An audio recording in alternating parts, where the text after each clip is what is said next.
నమస్కారం. ఈనాటి విశ్లేషణకు స్వాగతం. ఈరోజు మనం ఊహించని ఒక ఆసక్తికరమైన పరిణామాన్ని డీకోడ్ చేయబోతున్నాం.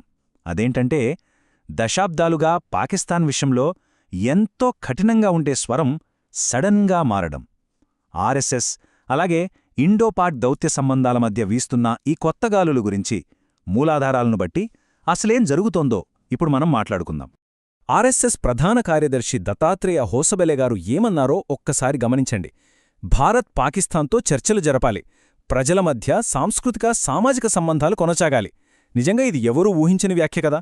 ఆశ్చర్యకరంగా మాజీ army chief general MM Naravane గారు కూడా ఈ ఆలోచనకు మద్దతు పలకడం ఇక్కడ మనం గమనించాల్సిన మరో ఆసక్తికరమైన విషయం. ఇక్కడ మనం అర్థం చేసుకోవాల్సిన అసలు పాయింట్ ఏంటంటే, దశాబ్దాలుగా పాకిస్తాన్ విషయంలో ఆర్ఎస్ఎస్ది ఎంతో కఠినమైన వైఖరి. కాని ఇప్పుడు అకస్మాత్తుగా దౌత్యపరమైన చర్చలు, సాంస్కృతిక సంబంధాల గురించి మాట్లాడుతున్నారు. ఇవి రెండు పూర్తిగా విరుద్ధంగా ఉన్నాయి కదా. మరి ఈ ఆకస్మిక మార్పు వెనుకున్న అసలు రహస్యమేంటి? దాన్ని బ్రేక్డౌన్ చేయడమే మన ఈనాటి విశ్లేషణ ముఖ్య ఉద్దేశం. సరే, ఇక ఏమాత్రం ఆలస్యం చేయకుండా అసలు విషయంలోకి డైవ్ చేద్దాం. ఈ వ్యాఖ్యల వెనుకున్న అసలు అర్థాన్ని డీకోడ్ చేయడానికి మనం 5 ప్రధాన అంశాలను పరిశీలిద్దాం. అవి అంతర్జాతీయ ఒత్తిళ్లు, పాకిస్తాన్ వాస్తవ పరిస్థితి, దేశీయ ఎన్నికలు, సిద్ధాంతపరమైన వైరుధ్యం మరియు శాంతి చర్చల భవిష్యత్తు. ముందుగా మొదటి అంశం అంతర్జాతీయ ఒత్తిళ్ల గురించి మాట్లాడుకుందాం. కాలానుక్రమంగా చూసుకుంటే దత్తాత్రేయ హోసబోలేకర్, రామ్మాధవ్ లాంటి ప్రముఖ ఆర్ఎస్ఎస్ నాయకులు ఈ మధ్య అమెరికాలో పర్యటించారు. ఆ సమయంలో పాశ్చాత్య దేశాల్లోని థింక్ ట్యాంక్స్, మానవ హక్కుల వర్గాలు ఒక ఆందోళన వ్యక్తం చేశాయి. అదేంటంటే, హిందుత్వ రాజకీయాల వల్ల భారత ప్రజాస్వామ్య వైవిధ్యానికి ఇబ్బంది కలుగుతోందని. ఇంకో విషయం ఏంటంటే, భారత్ టారిఫ్లు, చమురు కొనుగోలు లాంటి విషయాల్లో అమెరికా సూచనలకు అనుగుణంగా వ్యవహరిస్తోందని అమెరికాలో ఇచ్చిన ఓ ఇంటర్వ్యూలో రామ్మాధవ్ గారు వ్యాఖ్యానించారు. ఆ తర్వాత ఆయన వివరణ ఇచ్చినా సరే, మన విదేశాంగ విధానంపై అమెరికా ప్రభావముందనే చర్చ మాత్రం బలంగానే మిగిలిపోయింది. దీనికి తోడుగా మనం గమనించాల్సిన మరో ముఖ్యమైన కోణం ప్రపంచవ్యాప్తంగా ఉన్న అస్థిరత. ఇరాన్ ఇజ్రాయిల్ మధ్య ఉద్రిక్తతలు, అస్థిరంగా మారుతున్న ఆయిల్ మార్కెట్లు అందర్నీ ఆందోళనకు గురిచేస్తున్నాయి గదా. మన ఇంధన భద్రత మనకు అత్యంత కీలకం. ఇలాంటి టైంలో దక్షిణాసియాలో మరో కాన్ఫ్లిక్ట్ వస్తే అది గ్లోబల్ ఎకానమీని బాగా దెబ్బతీస్తుంది.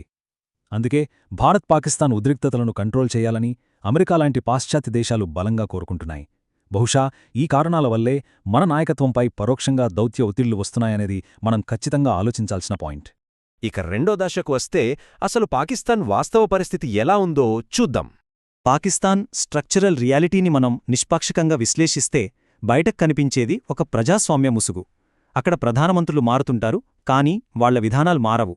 ఇక వాస్తవ అధికారం ఎవరి చేతుల్లో ఉందంటే అది పూర్తిగా మిలిటరీ చేతుల్లోనే ఉంటుంది. సైనిక వ్యవస్థకు భారత వ్యతిరేకత అనేది ఒక రకంగా పొలిటికల్ ఆక్సిజన్ లాంటిది. ఉగ్రవాదం, బార్డర్ టెన్షన్స్ ఉంటేనే ఆ మిలిటరీ ఆధిపత్యం నిలబడుతుంది. ఇలాంటి పరిస్థితుల్లో వాళ్ల నుంచి స్థిరమైన విధాన మార్పులు ఆశించడమనేది నిజంగా చాలా కష్టమైన పని. చరిత్రను ఒకసారి వెనక్కి తిరిగి చూసుకుంటే ప్రతి శాంతి ప్రయత్నం తర్వాత మనకొక పెద్ద విషాదమే ఎదురైంది.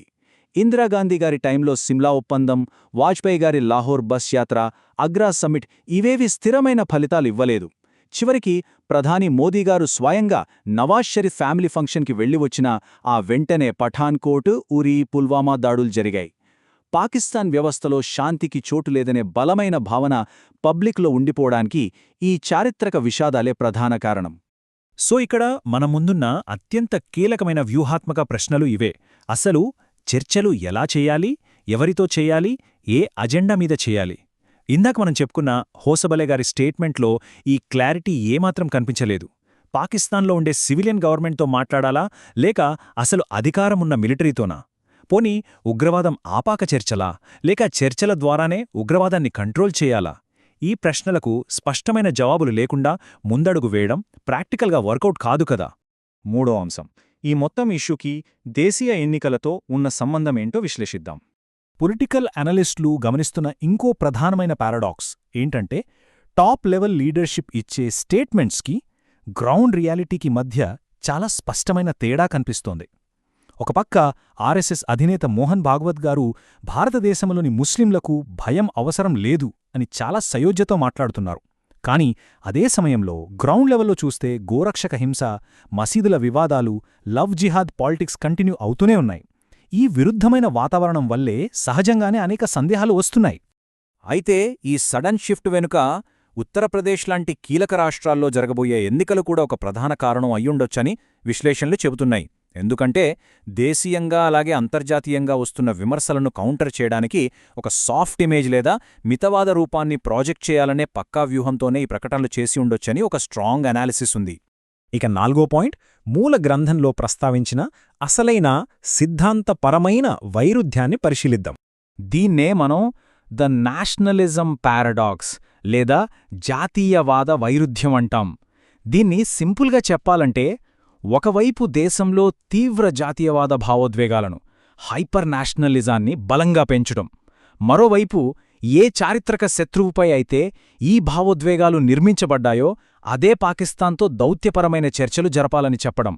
ఇలాంటి హీటెడ్ వాతావరణంలో ఈ రెండు విషయాలను బ్యాలెన్స్ చేయాలని చూడటం ఖచ్చితంగా సామాన్య ప్రజల్లో విపరీతమైన గందరగోళాన్ని క్రియేట్ చేస్తుంది కదా. సోర్స్ మెటీరియల్ ఇక్కడ చాలా కీలకమైన ఆర్గ్యుమెంట్ని రైజ్ చేస్తోంది. మనం విదేశీ శాంతి గురించి మాట్లాడాలంటే దానికి ముందుగా దేశీయంగా సామాజిక సయోధ్య ఎంతో అవసరం. మన దేశంలోని ముస్లింలను పాకిస్తాన్తో లింక్ చేసి చూసే పొలిటికల్ కల్చర్ తగ్గాలి. వాళ్లు కూడా మన భారత ప్రజాస్వామ్యంలో సమాన భాగస్వాములే అన్న భావన బలపడాలి. ఆ నిజమైన డొమెస్టిక్ ఇంటిగ్రేషన్ జరిగిన తర్వాత మాత్రమే మనం పాకిస్తాన్తో మాట్లాడే శాంతి వచనాలకు ఒక రియల్ క్రెడిబిలిటీ వస్తుందని ఈ విశ్లేషణ చెప్తోంది. ఫైనల్గా 5వ అంశం, అసలు ఈ శాంతి చర్చల భవిష్యత్తు ఏంటి? రియాలిటీ ఏంటంటే, ఇరు దేశాల్లోని సామాన్య ప్రజలెవరూ యుద్ధాన్ని కోరుకోరు. వాళ్ళకు కావలసింది పీస్, ఎంప్లాయ్మెంట్, ఒక స్టేబుల్ లైఫ్. కానీ పాకిస్తాన్ సిస్టమ్ ఉన్న తీరును బట్టి ఒక అర్థవంతమైన డైలాగ్ జరగాలంటే 3 ప్రధాన అంశాలు ఖచ్చితంగా ఉండాలి. అవి అసాధారణమైన రాజకీయ ధైర్యం, చాలా క్లియర్గా ఉండే వ్యూహం, అలాగే బలమైన అంతర్గత ఐక్యత. ప్రెజెంట్ సిచ్యువేషన్లో చూస్తే మాత్రం ఈ 3 అంశాలు లోపించాయనే చెప్పాలి. ఈనాటి విశ్లేషణను ముగించే ముందు సోర్స్ మెటీరియల్లో ఉన్న ఒక చాలా పవర్ఫుల్ కోట్ని షేర్ చేస్తాను. శాంతి గురించి మాట్లాడే ముందు ద్వేష రాజకీయాలను వదిలిపెట్టే ధైర్యం ప్రతిపక్షానికే ఉండాలి. ఈ వాక్యం మనల్ని నిజంగా లోతుగా ఆలోచించేలా చేస్తుంది కదా. అసలు ఈ కొత్త ప్రకటనల వెనుక నిజమైన విధాన మార్పు ఉందా, లేక ఇవి కేవలం ఇంటర్నేషనల్ ప్రెషర్స్, డొమెస్టిక్ ఎలక్షన్ స్ట్రాటజీల ఫలితమా? ఇది రాబోయే కాలమే డిసైడ్ చేస్తుంది.